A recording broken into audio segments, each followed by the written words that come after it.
Welcome back to another game of Twilight 2000. I think this is our 8th episode, which is quite nice. It's quite special. 8. That's quite a long way down. Thank you very much for joining me during this whole journey and the campaign that we're playing as we're progressing across Europe towards the west. Our three adventurers, our 3 soldiers, as they progress on their retreat across the west. Thank you very much for liking if you have liked and for subscribing if you've subscribed. And if you haven't, please consider both. It helps us out and it also lets me know that you're enjoying watching. And if you have any comments or there's anything you'd like to say, then please do put them down and I'll try to respond to everyone. I'm being good at that so far. And if you have any feedback, that'd be awesome to hear as well. We last left our team. They had split forces. They'd split the party, which is always the golden rule that you shouldn't do. And we have Doc and Staff have met each other. So we're about to do the morning of the 27th of April. The previous day, the 26th, we'll do some XP and stuff as well before we continue, and the coolness under fire increases if possible. So Staff went out to find Doc outside of Stresshof, and they bumped into each other. So they're going to have to head back up to the camp where Jane is with the 2 injured soldiers. What were their names? Jack Akumra and Harrison Bott, who are up here. And there was a 3rd soldier who sadly passed away as Doc was trying to save them the day before. So there's a few things I've been thinking about. To start off with, I don't think... So we rolled what was happening in Ostrasov. I don't know if you remember. It's basically under siege. There's some Soviet troops there. They're carrying a mix of different weaponry and wearing different armour, so obviously they've gone a bit rogue. And they're sort of holding the town to siege, but there is an indeterminate number and there are definitely somewhere in the range, as Staff observed, of around 20 to 30, which means that our 3 people are completely outgunned, particularly as we're running short on ammunition, though Jane's carrying a hell of a lot of grenades. So there's various things have been going through my head since that last session. Like, what would Staff do? How would Staff respond?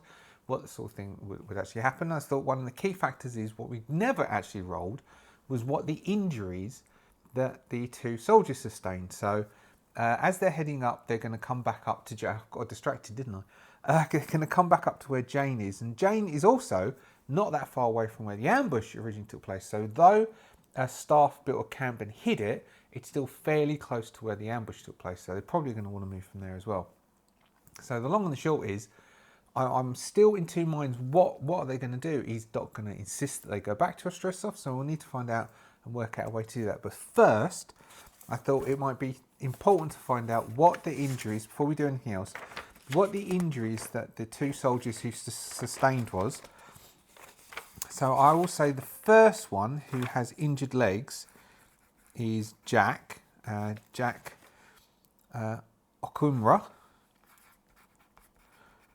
I think I've actually said it right. Okumura, Okumra. Is that right?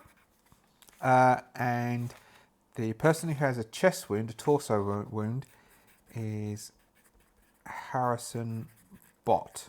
Now, what we're going to do to find out what the wounds are, I'll move the map, is what we'll do is we'll roll on the critical hits table, because we'll say that both of them sustained critical hits. Now, part of what happens when you roll is heal time, which is the number of times in days, because Staff is going to probably want to know, because I was thinking, what would Staff need to know? Staff needs to know when are they actually able to, could they help do something? Like, when are they actually able to help do something? Because otherwise the options basically narrow down to leave them behind, isn't it?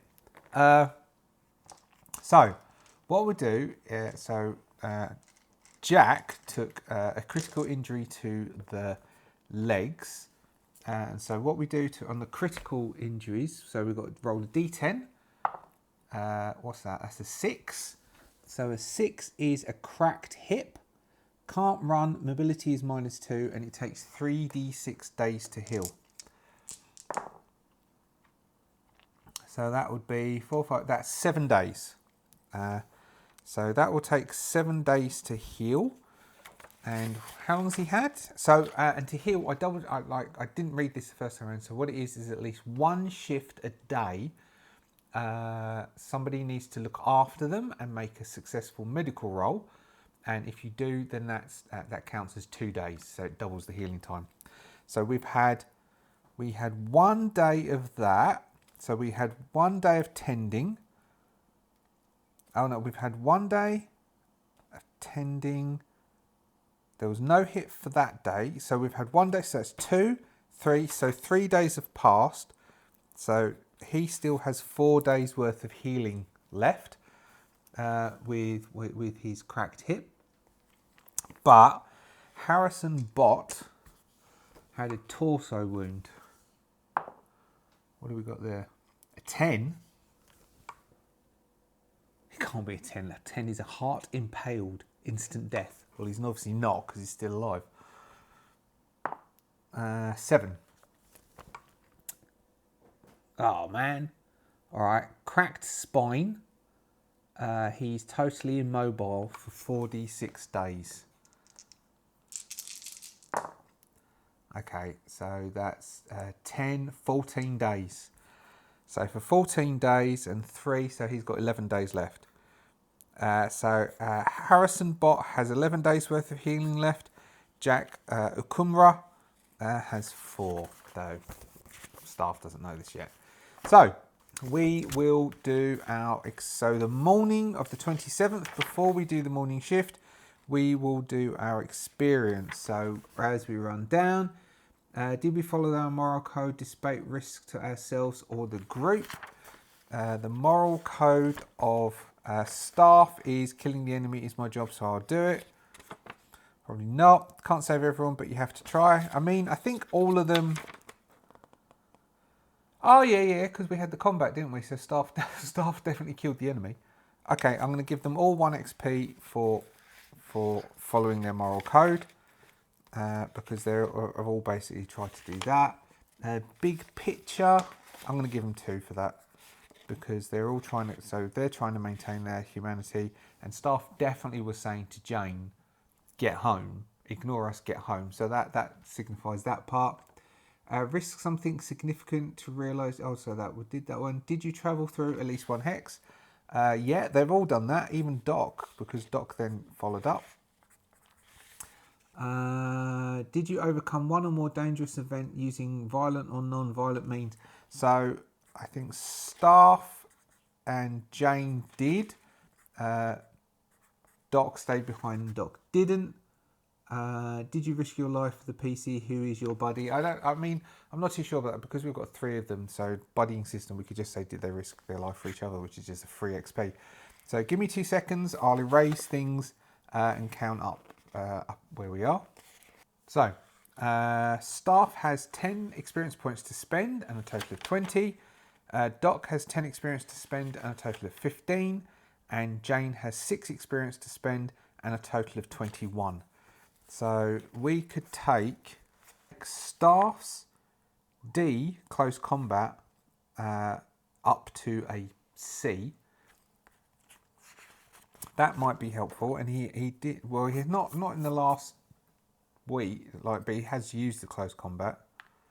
We could take Doc's. Actually, what we're definitely going to do is we're going to spend that 10 for Doc. And we're going to take Doc's Recon, which is a D, and put that at a B, a D8, instead of it being at a D6. No, it was a D. We want to go to a C, which is a D8. A D to a C, which is a D8. So that will help with Doc getting a better recon. Hopefully that will help. Oh, nearly lost the dice. And I think we'll save Jane 6 because Jane has got quite a few Ds that could go up. Medical aid, survival, stamina, they could go up. Now what about Staff. Staff has close combat. Well, maybe staff stamina, because they're like for sleeping out in the rough and for marching in the rain. Stamina is quite important. So I'm going to use that 10 to take staff's D in stamina and change that to a C. And that changes to a D8. It like really C's combat. C's staff's range combat isn't the best. It's a B and a C, whereas we've got Jane, who is an A and a B. But anyway, we have that, and then we have our Cornice Under Fire. Cornice Under Fire. We roll the Cornice Under Fire dice. If we roll 1, it goes up, and then we need to roll their empathy, and if it rolls a 6, it goes down. So we'll do that for all of them. So Staff has a Cornice Under Fire of a B, which is a D10. 3, so it doesn't change. Doc has a C, which is a D8. 7 doesn't change, and Jane has a C, which is a D8. 7 doesn't change, so none of their Cornice Under Fires change, so their empathy doesn't change either. And I think that's... So we did have one thing, which was the Hunter, and so we did have that encounter that we rolled, the Hunter, which was an 8 of Hearts. But I think what we'll do is we'll say we have the morning shift. All of us, so nobody has slept. Jane has stayed up all night. So let's see what the weather's like. The weather is overcast. So it's an overcast. It looks like it's going to rain soon. We have Jane, Staff, and Doc. I'm going to make Jane, so Staff and Doc are, so Staff will watch, Doc is marching, so they're going to head back up to Jane. I'm going to make Jane make a stamina roll, because Jane is stationary, to see if Jane can stay awake. Otherwise, I'm going to say that Jane, who has been awake, I mean, what we'll say is that she'll have loads of coffee, so we'll give her a bump of a +1 on her dice. That seems fair. That she'll get a +1 bump on her dice for the stamina roll to see if she stays awake, because she'll have done loads of coffee out of some of the packs. But nobody slept on the 26th, which was the day before. And Jane did sleep the evening of the 25th, the day before that. But nobody slept the day before, so let's see if she can stay awake. So Jane has a B, which is a D10, and stamina is a D6, but we'll give that a bump of 1 because she'll have coffee. So she has a D10 and a D8. No, a miss and a 2. So Jane is going to fall asleep, which means there's nobody on watch. And Staff's going to be a bit pissed off. Tell me in the comments if you think that was unfair to make Jane go to sleep. So Jane sleeps. Did she have any injuries? She's got 2 stress. So that might be another reason why she sleeps. And she'll no longer be sleep deprived, but she slept. But it means that if we'll do an encounter. We'll do an encounter for... So they're heading back. So maybe we'll do an encounter for Jane. And depending on what the encounter comes up, we will see if Staff and Doc encounter from a distance that and run up, and whether Jane gets disturbed in her sleep. So next we have Staff, who is on watch, who has, I think it works out as a D12, D12, doesn't it? Because he's got a D12, D10. He has binoculars, which goes up to a D12, D12. It's overcast. Actually, it's overcast, rainy, or foggy gives a -1. Technically speaking, that is that's still got a +1 that can come off of it, because binoculars give a +2. So still D2, D12, D12, and he gets 3 hits. So Staff gets 3 hits on watch, and then marching up. I mean, we had the hunter, but they might just ignore. So let's say that if they did, they ignored the hunters because they're trying to traipse across country. It's overcast. It's rainy. It's not rainy, but it's overcast. So if the weather gets worse, it will start raining again, and then they're going to have difficulty. But we have. Well, let's see what encounter we get, and then we'll decide what we want to do with that. I mean, I've also got some thoughts about what Staff may propose, but we'll find out. So he's not. He's basically walking up, and Doc has already detected. So he's just gonna go, look, we're just walking back, all right? I want no chit chat. When we get back, we can get together, huddle around, talk with Jane, and we'll work out what's going on. But at the moment, mate, I'm just a bit peeved, all right? I'm a bit peeved. Young lass back there, all in her Todd, because I've got to come get you. And there's no point dragging her around the place, because she looked bloody knackered as it was. All right, what do we have? We have... Oh, what's this? Outnumbered. Road, sunny, or road, daytime, stationary. Convoy led by BTR, full tank officer inside, followed by 2 trucks. Alright, so that would be on the road, so they're not going to get that anyway. So stationary on the road, so they're definitely off the road, moving up through the countryside.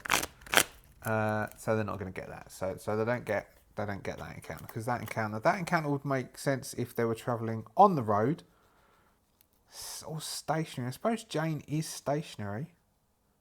All right, let's roll. All right, so they've got 3 hits on the watch. Jane doesn't, but the camp is hidden. It is a hidden camp, and it was even so it's hidden, and then Staff did it again before setting off. So it's a 2-hit camp, and it's a 1-hit hidden camp. Oh, and the second one apparently, I can't remember if it looks like my notes here. It says it's a 2-hit camp, and it was originally a 1-hit hidden camp, and then Staff did it again and got 2 hits. So where's my little thing for Soviet soldiers? If this and Staff just got 3 hits on the recon. Let's call this a Soviet officer who has a recon of a C, which is a D8, and an intelligence of a B, which is a D10. They are in vehicle, so that drops the D10 to a D8, and we said they're overcast, which is a D8 to a D6. They get no hits. All right, so there is. They go bundling. Maybe this is coming. Maybe this is reinforcements coming back. This is reinforcements coming back into our stress off, and so Staff and Doc with the high rolls are going to duck out of the way. They sort of followed. Where's our stress off map? All right, yeah, okay. This feeds into something I was thinking. So this is all right. This feeds into something. So what I was thinking is probably Staff is not going to want to take out the town, but he will acknowledge that these 2 people need some stuff. And if he will try and convince Doc to leave them behind, but he's not going to be able to convince him unless he can get them stuff. Now, they're short on supplies anyway. They can't give these 2 people, they can't give Jack and Harrison supplies because they don't have supplies. They're going to have to get supplies. Now, going into town is risky. I mean, we could try sneaking into town, but if any of them get caught, they're done. So what's probably more likely is trying to do an ambush, trying to ambush some people coming out. Now, if we know that they have, what did this say? If these potentially have, I mean, a BTR is maybe a bit much. BTR 70, which is an APC, armored personnel carrier. I'll put a picture up. But there's one it's in the players, isn't it? So BTR 70. I mean, watch any videos, like any YouTube videos about what's going on in the Ukraine, you'll see lots of BTRs. They're hefty things. Like, I don't think... So that's the that's the BTR series. I don't know enough to know which one that is, but it could be a 60, a 70, or an 80. But they've got like. I don't think staff's that stupid. So if they're coming up from this road here, which is the one that we said that road there is leading up this road here, which is the one that the ambush actually occurred from, then then basically there are more people going into town. So there are more so though there was 30 or so men, they have just been strengthened by PC times 5, which is 15 extras. So we now got potentially 45 people. So staff and dock early in the morning of the 27th observe some reinforcements. So at least 2 Gaz 66 trucks, I'll put a picture up, which are half tanks, and a BTR 70 APC have now gone into town with people hanging off the backs. The BTR 70 has a KPV magazine on the top, and they don't know what's inside, but there's cool stuff inside. So stuff has gone into town. Now, if that is what's happening, then that might start to form the kernel of the idea inside staff's head that there might be vehicles moving in and out of Ostresov and stuff that they could hit and get stuff out of. So that might be forming in his head in the morning as they spend 6 hours marching back up into town, marching back up to camp. Now, and McCoy the dog would be with staff, as McCoy loves staff. And if Doc goes anywhere near the dog, staff might look a little bit, oi, he's got nothing to do with you, all right, Chief? Come on, Bones. We'll switch straight on to day. It started to rain. So because it's raining, so this would be, they have got up to camp at this point because they've walked up. So we've got Jane, we have staff, we have Doc. So because it started to rain, we will give Jane, because she was knackered, we'll give Jane a stamina roll +2 to see if she wakes up. So that would give her a D10. I think that would be a D10 and a D10. D10 and a D10 to see if she wakes up, because there's no one there to wake her up.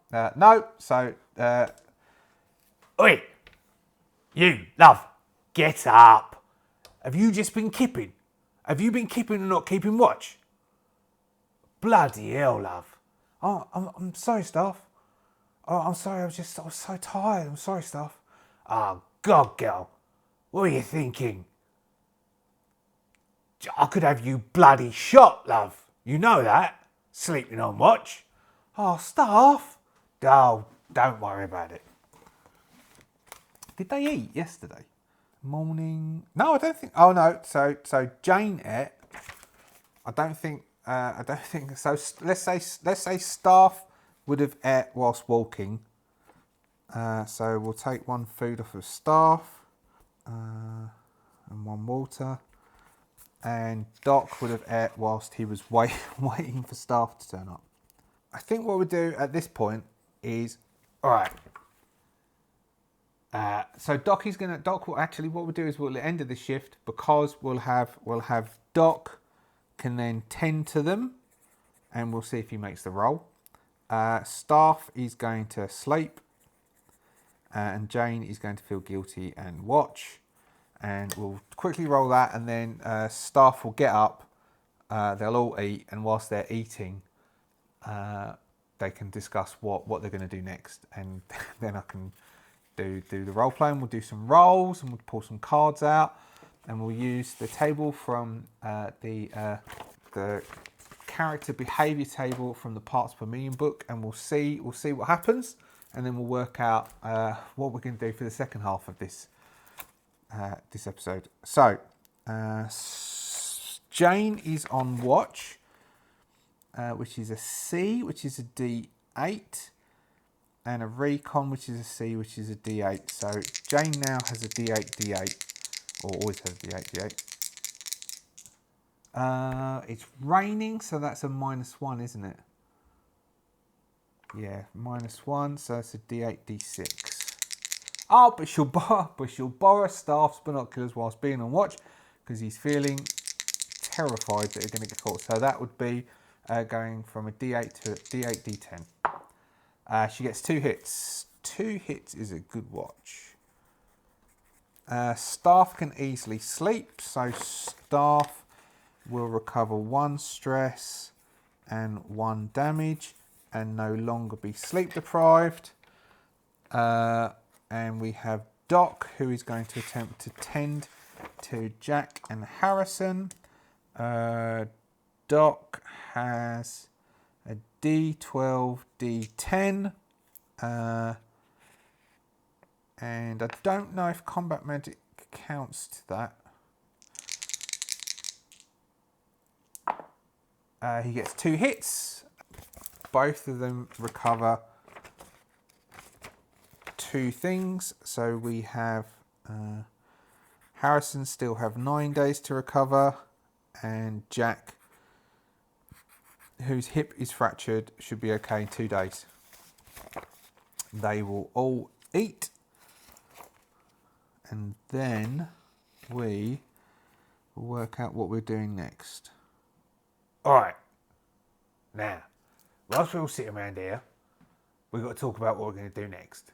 Now, as you saw, Doc, Ostresov is not a place that we can hit.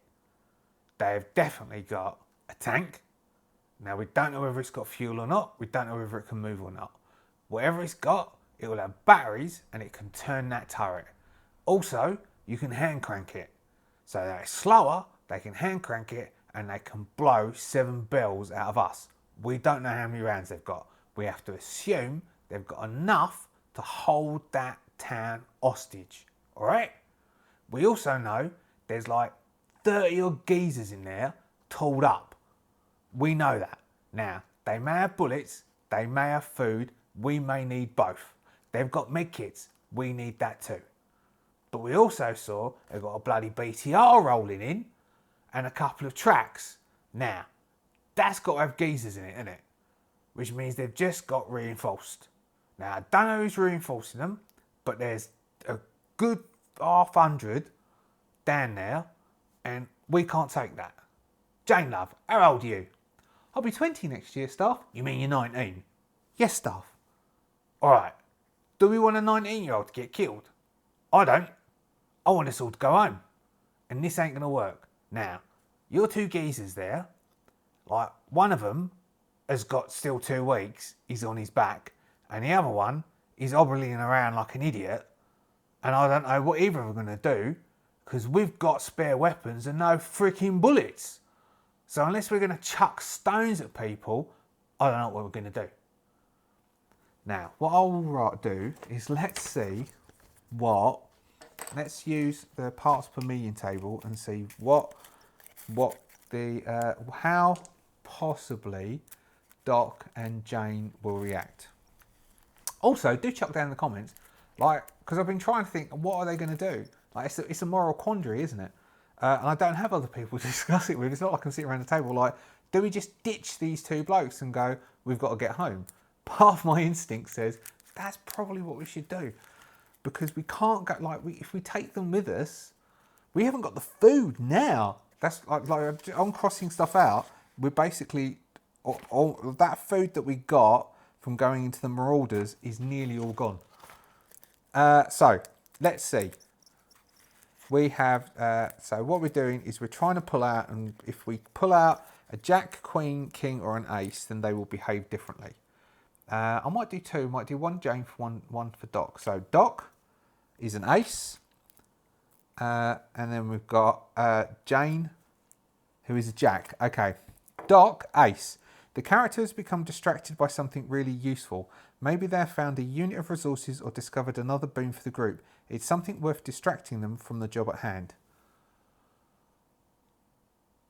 all right, maybe he's noticed something, or maybe there's some information somewhere, or he's heard something from one of these two, in which case I might find the rumours table somewhere in a second, and then either Jack or Harrison has told Doc something, a rumour about something that might be nearby, and that might give us the replies, and we might not need to go into a stress off at all.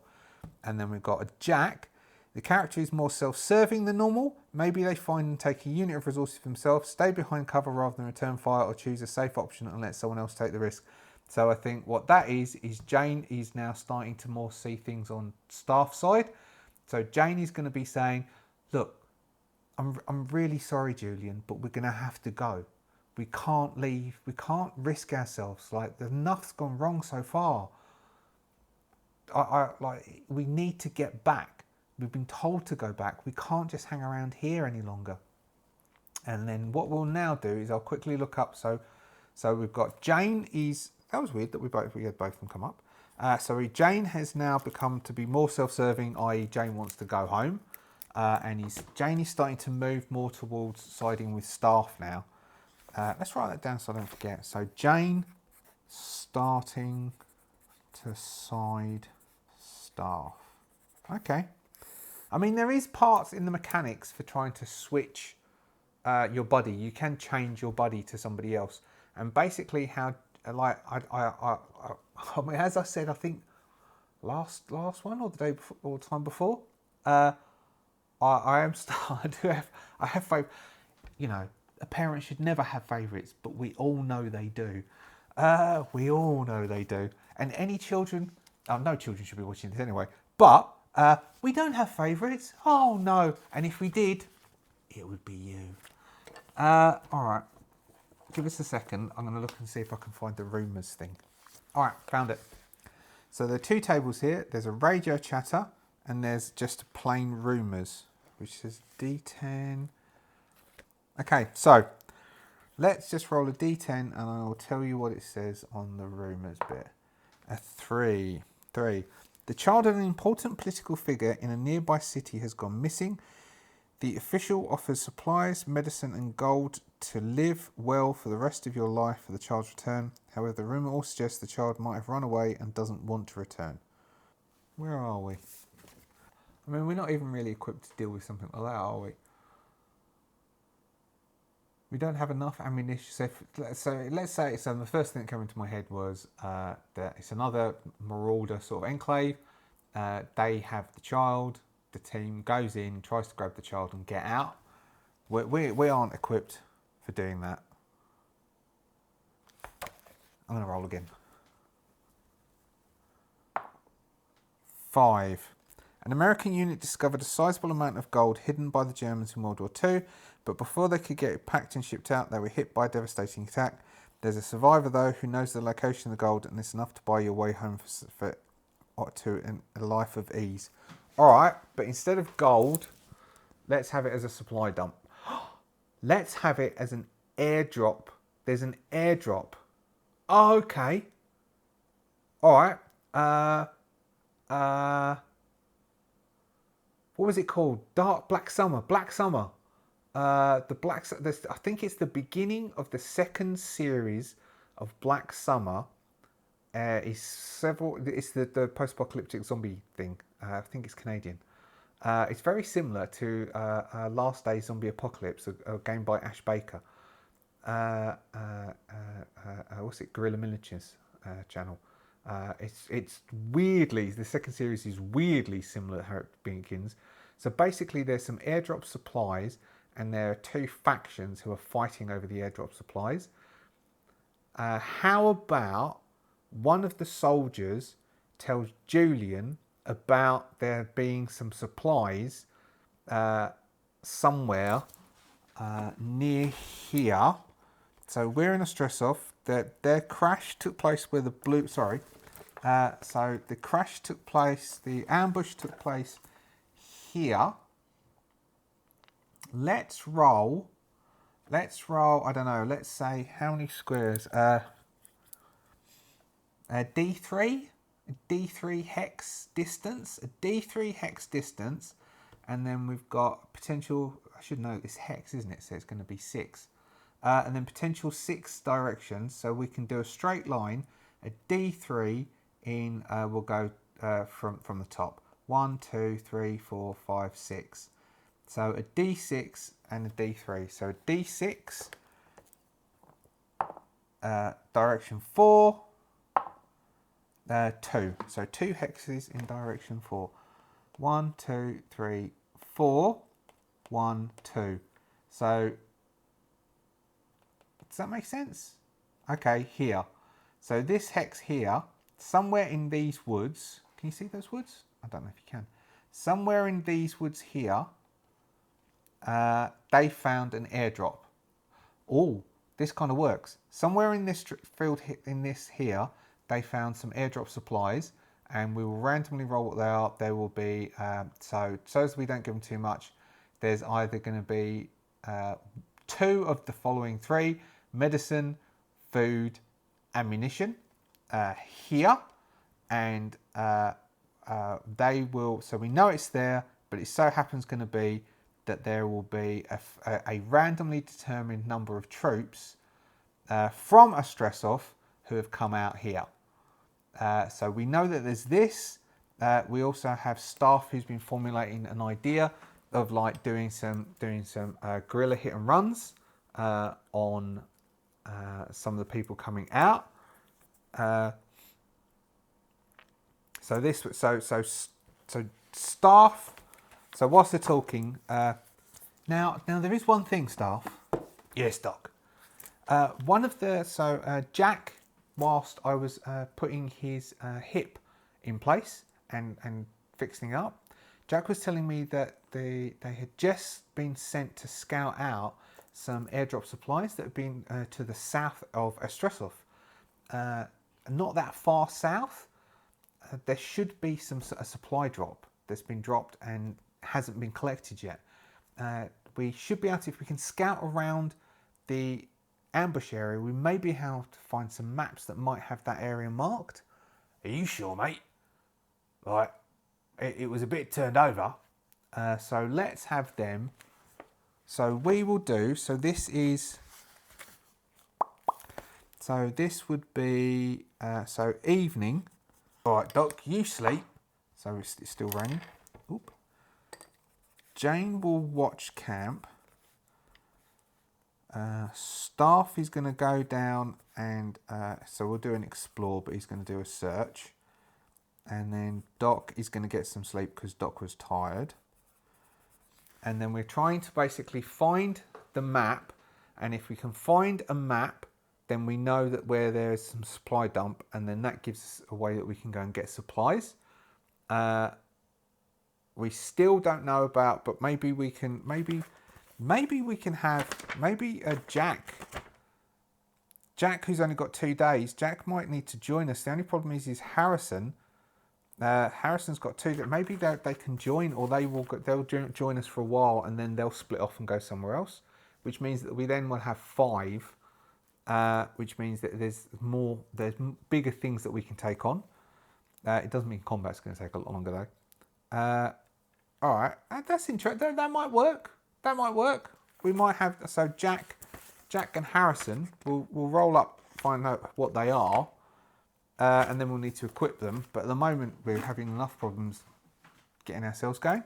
So Jane is going to watch, which is D8, D8. Staff will give binoculars to Jane. It's raining heavily, so 1 up, 1 down, so it's D10, D8. For Jane's watch, Jane gets 1 hit. Staff is going to go exploring, which is a D12, D10, D10, D10 because of the rain. So Staff needs a hit to find the map. A fail, so Staff is going to push this to attempt to really hunt around and turn over stuff. Wow, 3 hits from the push. Okay, so Staff is going to find So that's exploring the wreckage. So Staff is going to find the maps, and also he'll find maybe we'll give, okay, so we'll go D3. 1 is ammunition, 2 is medical kits, 3 is some food. 3 food. So he will find D3. So 2. So he's found two sets of rations in the wreckage, and we have some. We have an officer's map case with some marked places showing some potential airdrops. So we'll have one there. We'll have an airdrop here. So we'll have airdrop here. Airdrop, and we'll have one to entice us to move this way. A D6 plus 5. D6 plus 5 in this direction over here. So a D6 plus 5 would be 9 squares in this direction. We'll go 50-50. So we'll go, yeah. Let's do that. First one,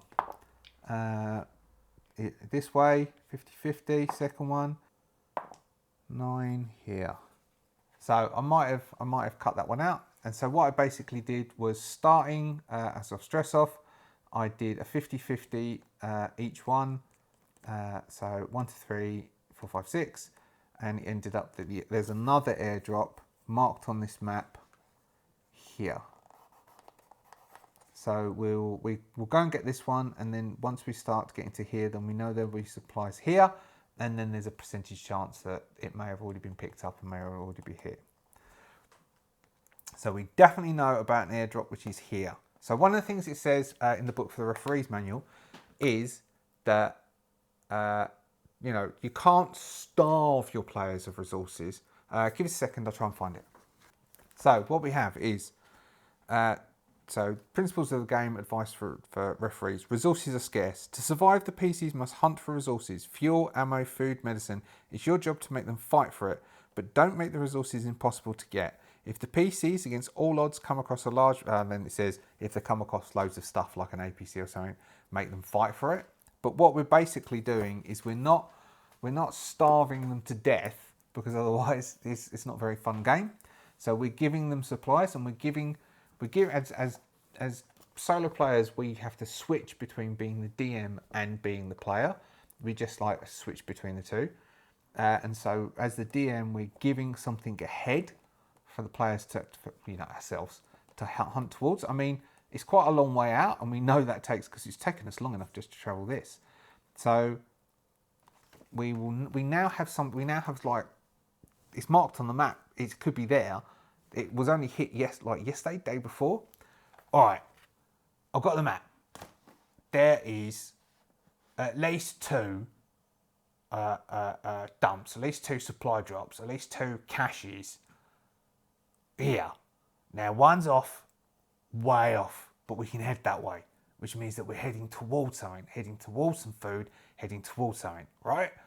The other one isn't that far south for a stress off. Doc, I begrudge saying this, but good work. Well done. Good spotting and good remembering. Now, I reckon our best bet is we head down there. Now, as soon as possible, because it takes time to get down there, right? Now, what we need to do is we need to sort out what kit we've got, and we're going to just traipse our way down there. If we can get down there in one day, i.e. we false march. We can grab the shit, and then we can get back up here, okay? Now, there might be a lot of stuff, so we want to take some extra packs. Coming back is going to take some time. Now, we can't keep near there because it's going to be a hot spot. Someone would have seen that drop. Someone might have already found it. So, what we've got to do is get down there, grab it, get back. Now, we've got to get tooled up because there might be people there. We've got to fight for it, right? So, let's just have a look at what we've got, and then we can assess ourselves. Now, all 3 of us are going to have to go. which means, Doc, you best be willing to leave these geezers here.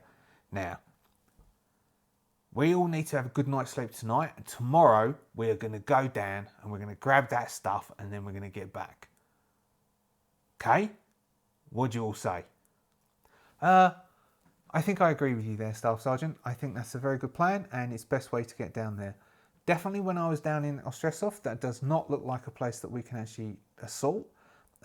Even infiltrating to try and get some things. Infiltrating? Come on, mate.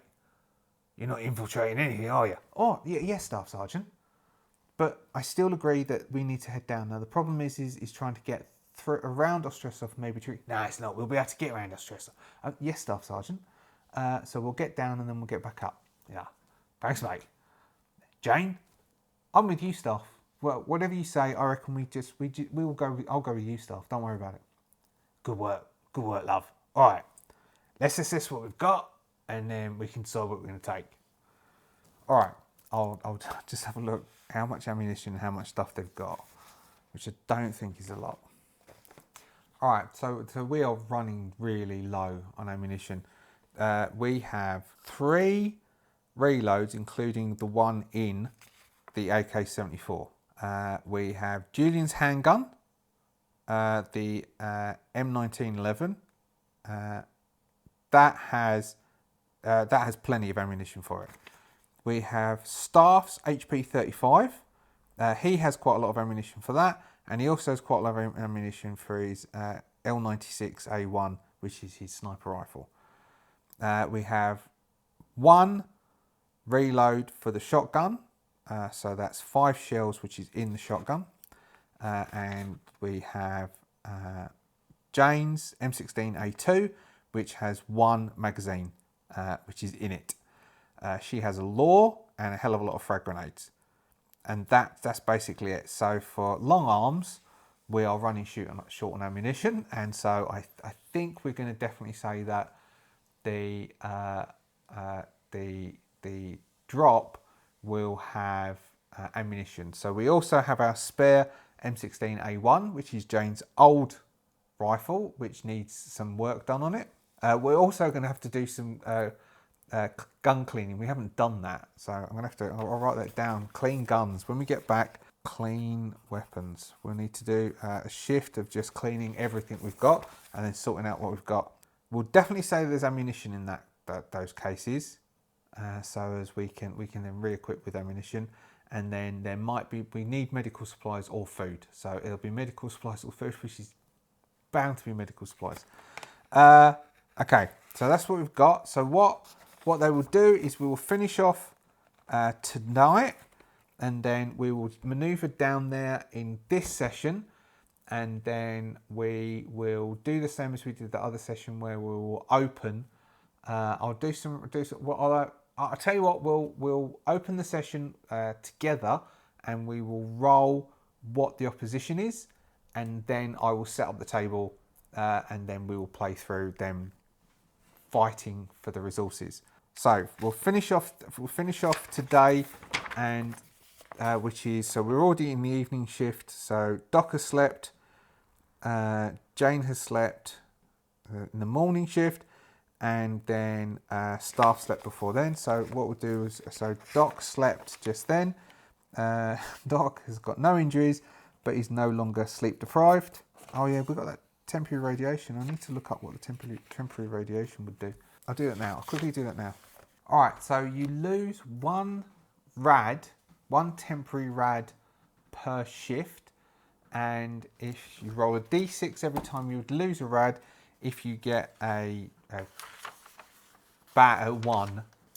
crit 1, then that becomes a permanent rad, and every time you would lose 1, every time you gain 1, you make a stamina roll to see if you get radiation poisoning. I don't know if that's a temporary or permanent. I guess that's a permanent. So we will start with Jane at the bottom. So see if Jane loses her rad. Oh, poor Jane. So Jane's rad becomes permanent, and because of that, she rolls a stamina roll. 1, 2, 3, 4, 5, 6. So she's got 6 permanent, which means she has a -2 stamina roll, which is a D10 and a D6. -2 is a D6 and a D6. Okay, so she needs a hit or she's going to get sick for a shift. Right, so she's got 1 hit. So luckily she doesn't get sick. Now she's got to be careful about any more radiation. Julian is about to lose 1. And it goes permanent. Oh man, they're doing bad. 1, 2, 3, 4, 5, 6. Also -2. D6, D6. -2 means it just goes down to a 6. Oh, it gets a hit. There we go. Lucky Julian. Julian doesn't get sick. And then we've got Staff. Staff does not go permanent. So he doesn't have to roll for sickness. Bloody hell, that was lucky. Otherwise they'd have spent getting vomiting for is that permanent? When you're exposed to a dangerous contamination or infection, you need to make a stamina roll to modify the virulence of the disease. If you fall ill, which is to affect you, suffer 1 point of damage and you can't heal damage. Make another infection roll once per day. Each failed roll means you suffer the point of damage. Oh, so you could die. As soon as you succeed in infection roll, you are no longer ill. Stop rolling infection rolls and heal your damage normally. Okay, so the next time they get sick, they might... So you could die of radiation sickness if you keep going, but otherwise you can stop, and then when you stop, you're feeling better and then you heal. But the deeper you go, the more chance, I guess, that is that, as it were. Yes, right, so it's late, I've got distracted.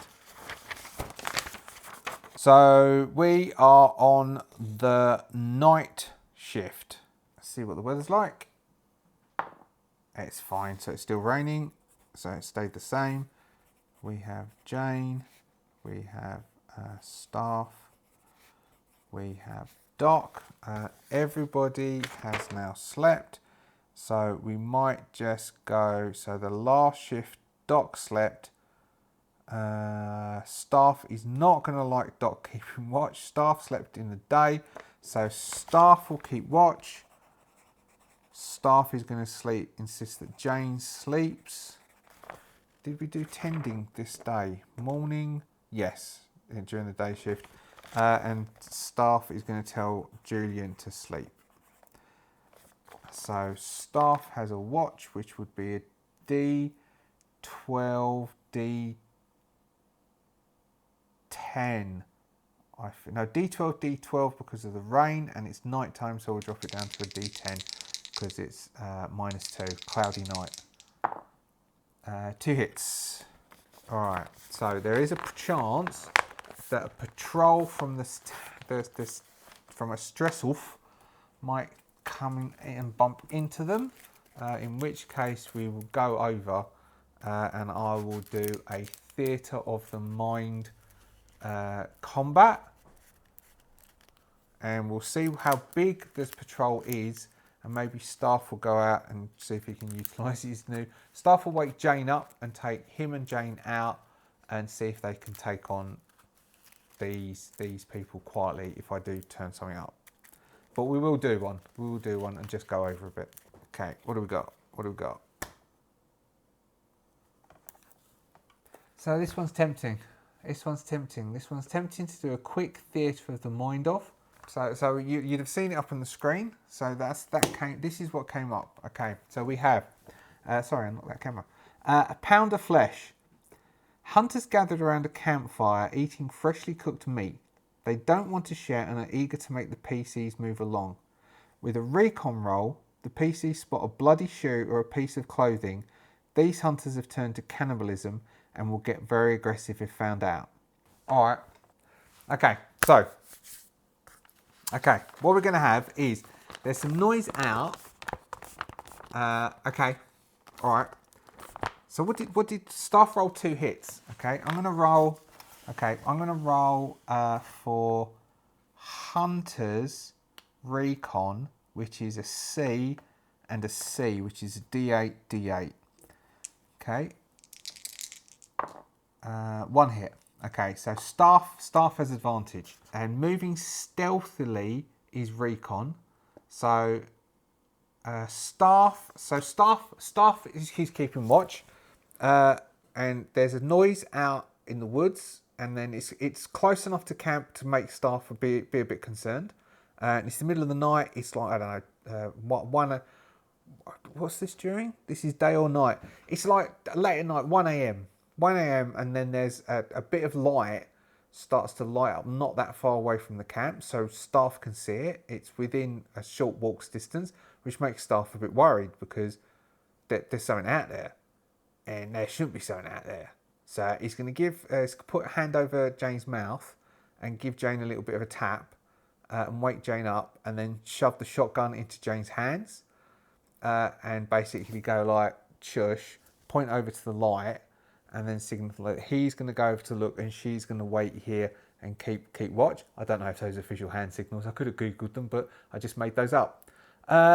And so staff will then start to move over towards where the light is. Now there is a bit of a thing over here. If I remember seeing it for how close you get. Oh, here we go. Ambushing. Within the same hex, the range is -2. The recon modifier is -2. Within 1 hex is -1. So staff is going to see if he can get up to 1 hex difference, which is a D12, D10. So 1 hex is a, what did I say, -1? So that would be a D10, D10 for staff. Now it is raining, so we'll just keep him as a D10, D10, and then we'll make a modified, a -1 modified, -2 because it's raining and it's night time. So staff gets 3 hits. They can't get 3 hits. So what did I say they had? They had a D8, D8, did they? CC, yep, D8, D8. We'll modify that down to D6, D6, I think. So they can't get 3 hits. They get no hits. So staff stalks up to be quite close and has a look and sees that there's, it says PC. We're going to make it 2 hunters. Even though it's PC times 1, which means it should be 3. Then we're going to make it 2 hunters. So there are 2 hunters there, and they've obviously lit a fire and they're cooking some meat. And they're both being a bit jovial, but they're quiet. They're hushed voices, and they're talking. And staff is going to make an intelligence roll, D12. Staff can't understand what it is they're saying, so because of the night, they're hushed voices. Staff can't quite make out what it is they're saying. Now we're going to make staff make a recon roll, D12, D10, but it's night time and it's raining, so we're going to drop that down to a D10, D8. If staff makes this roll, this is where he is going to see, maybe there's some, maybe, you know, he's going to see a shoe and that there's some cloth on the meat which is being cooked. 1 hit. So staff sees that there is some cloth on the shoe. Now he would have his pistol, his HP 35. Is staff going to go back and get Jane against 2 simple hunters, or is staff going to worry that Jane's not going to want to see what staff's about to do, and staff is just going to execute them and take what they've got? What would you do? What would you do? You're out there. You're a special operator. You know, you're special forces. You're an operator. You're a sniper. Your moral code is killing the enemy is my job, so I'll do it. I'm selling myself, aren't I? So, I mean, he's got the drop on them. They don't know he's there. He rolled 3 hits. They rolled now. They don't know he's there. Did he roll 3 hits? I think he did. He fails his empathy check. His empathy is D8. I've got the feeling that staff, with the drop, is going to take aim and shoot one, and then attempt to execute the other one as quickly as possible. So what we will have is that we've got 2 of them. Those are 2 hunters. They are unarmed. They've normally got a hit capacity of 5. So we will say that Staff is going to aim. So we've got, let's go through it. So Staff's going to engage. I mean, this is going to make Jane run up, but probably by the time Jane gets there, hopefully job's done. So we've got a D10 and range combat is a D8. Now he doesn't have sniper because he's not using his sniper rifle or a hunting rifle. So he doesn't get his normal +1. He is going to use an aim. Though they are in the same hex, they are defenseless and in the same hex because they are unaware he's there. So he gets a +3, which would be which I think that goes to a D12, D12. D8 would go to a D10, D10 goes to D12, D12. It is night time and they are 1 hex away. So I'm going to give him, because it's dark, I'm going to give him -2, so that goes D10, D10. So, but if they try and shoot back, they're not going to know where he's coming from. So we're going to call one of the hunters. So how much we've gone well over? One called Beardy and one called Tubbs. So we've got dressed in, looking a bit, so dressed in dirty parkas. One's got a hunting rifle, one's got a shotgun. We don't know why Staff didn't hear the shots, but maybe they ambushed someone and then maybe they used knives. So Staff will take a shot. He is going to, so the pistol has HP fire 35, has a rate of fire of 2. So he is going to open up on one of the hunters. He's opening up on Beardy. He gets 2 hits on Beardy, clearing 5 rounds. So how much did he have? So he'd already done 7. So 5 is going to mean that he's emptied. He's emptied the pit. No, he would have reloaded, wouldn't he? He's not going to go with it like half done. So he's done 2 hits. Doing, so what's it, damage of 1, crit of 2. So he has critted the hunter in the head. Okay, so first volley cracks into the fluffy hat. So how many of the 5 rounds? 4. So 4 of the 5 rounds pierce the head and shoulder side on of a guy who's hunched over a spit, turning it. He was he was just turning to his friend, making a joke that they don't understand, and the other one's making a very sort of macabre laugh at this joke as the front of his head just blows out across his friend's face. The other dude is just in shock. So in shock. So that would be first round, ambush round.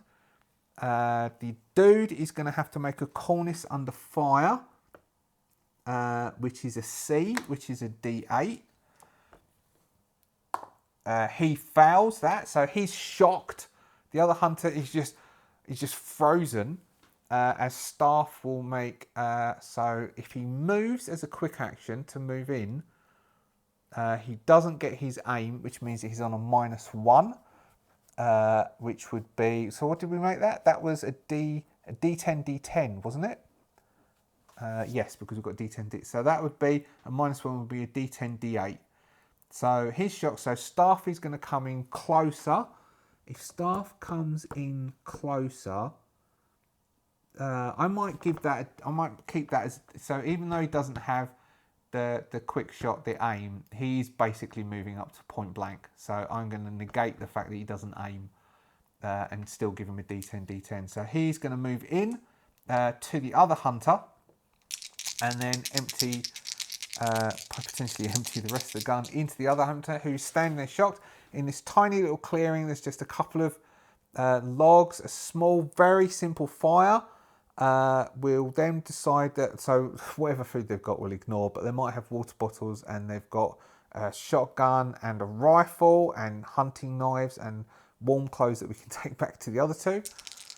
So Staff then opens up on the other hunter, getting 2 hits on the other hunter, hitting the other hunter in the legs. All right, hitting him in the legs, blowing out one of his knees, completely severing the bottom of his leg. So one of the 2 people aren't getting in trousers.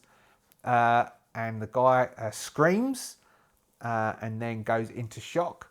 As so, how much does that? That's just 1 shot. So that's just 1 shot on Tubbs. So 1 shot on Tubbs, doing Staff. What is it? Heel toe move, where it's keeping your feet in one.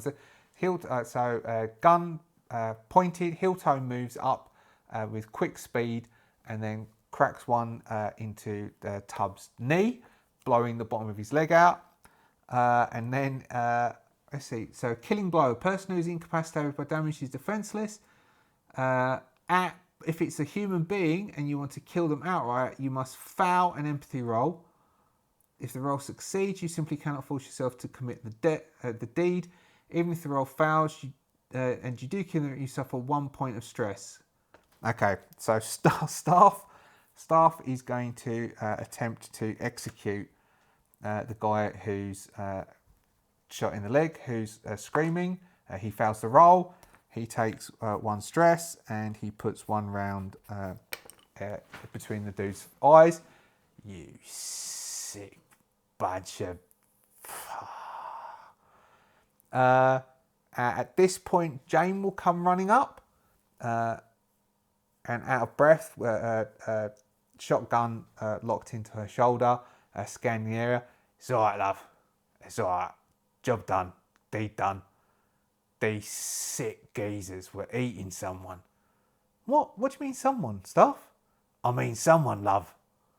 I mean like 2 arms, 2 legs, head, called Fred for all I know. But they were eating someone. Oh, Staff. I know, love. Don't worry about it. All right. Let's grab what we can from here. As Staff starts to kick the fire out to cover over the fire. And then we'll come back in the morning and we'll deal with the bodies. But we'll just grab his rifle, grab his shotgun. I'm going to search him. You search him. Any ammunition, anything useful, we'll take it back. And then we'll come back in the morning and we'll strip the bodies to give those 2 geezers some clothes. All right? And so they'll head back. We'll say that Jane still gets to have a proper night's sleep. Doc just slept through it. And they have cleaned up the woods. And I think with that, we've gone quite a long time for this session. We might leave them. Coming into the morning of the 28th of April, they can discuss the hunters in the morning, or maybe they won't discuss it and just leave Julian oblivious as the bond between Staff and Jane starts to galvanise a bit stronger. And the next day, we will deal with them moving down towards the cache, and then we'll deal with whatever the fight over the cache is, and we'll roll together to decide what the opposition is and how difficult that opposition is. So maybe we'll use the encounter cards, or we'll do some rolling to see how heavy that opposition is. And I don't have any military vehicles. I don't have any military. If you know any STLs that I can get to print out on an FDM printer, some military vehicles. Otherwise, I might have to get some from Patrick Miniatures on Etsy. But yes, that's what we'll do next session. We'll go and get ourselves a supply dump. Sorry this overrun quite a lot, but I was a bit... and then I got a bit galvanised at the end. Thank you very much for travelling along with me on this journey across Poland. I'm very much enjoying it. Thank you very much. I keep thanking Free Press, but I'm really enjoying this. And everybody who's saying how he enjoyed. And there's a guy who put a comment a few episodes back about the other tables were playing D&D, and he and his group were like being hardcore and playing Twilight 2000. I was on the D&D table. I wish I was sitting with you and playing Twilight 2000 because I'm really enjoying it now. but I was looking fondly across to you at your table playing Twilight 2000, going, oh, I don't mind D&D, but I'd love to give that Twilight 2000 a go.